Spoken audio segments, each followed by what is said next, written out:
দুর্গাপুজো শেষ হয়েছে আজকে প্রায় বেশ কিছুদিন হলো, কিন্তু আমার চ্যানেলে এখনো চতুর্থীই চলছে। তো চলো আজকে তোমাদের সাথে চতুর্থীর দিনের ভিডিওটা শেয়ার করি। তো প্রথমে তো বেরিয়ে আগে খাওয়া দাওয়া করে নিয়েছিলাম, কেন খাওয়া দাওয়া ছাড়া আমরা কোনো প্ল্যান করতে পারি না। অ্যাকচুয়ালি আমাদের পেটে না পড়লে আমাদের মাথা কাজ করে না। আর তারপরে সেখান থেকে ট্রেন ধরে চলে গেছিলাম দমদম, আর দমদম থেকে মেট্রো করে চলে গেছিলাম বেলগাছিয়া।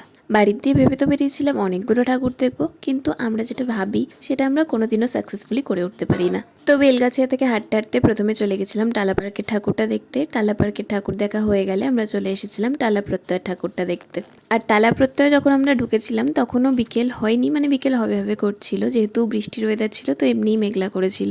তো বিকেল যেহেতু হয়নি তাই জন্য কোনো লাইট বা সাউন্ড কোনোটাই শুরু হয়নি। তো আমি যেহেতু ইনস্টাতে দেখেছিলাম তাই আমি বুঝতে পেরেছিলাম যে প্যান্ডেলটা কি থিম বা কি, কিন্তু আমার সাথে এমন একজন ছিল যাদের তো প্যান্ডেলটা পছন্দই হয়নি। কিন্তু বাড়ি এসে যখন আমি দেখিয়েছিলাম রিল যে প্যান্ডেলটা কি বলতে চেয়েছে, তখন আবার তাদের প্যান্ডেলটা খুব ভালো লেগে গেছিল। আর তারপরে ওখান থেকে বেরিয়ে আমরা যেহেতু গুগল ম্যাপের ভরসায় ঠাকুর দেখতে বেরাই, তো আমাদের অনেকটা পথ ঘুরিয়ে গাড়িয়ে হাঁটিয়ে ফাইনালি আমাদের নিয়ে পৌঁছেছিল টালা বারোয়ারিতে। আর সেখানকার প্যান্ডেলটা সত্যিই খুব সুন্দর করেছিল, আমাদের প্রত্যেকের খুব পছন্দ হয়েছিল। আর তারপরে ওখানেই আমাদের ঠাকুর দেখা শেষ হয়ে গেছিলো, কেন আমরা আগের দিন এত হেঁটেছি আমাদের পায়ের একটুও জোর ছিল না, আমরা একটাও ঠাকুর দেখতে পারিনি।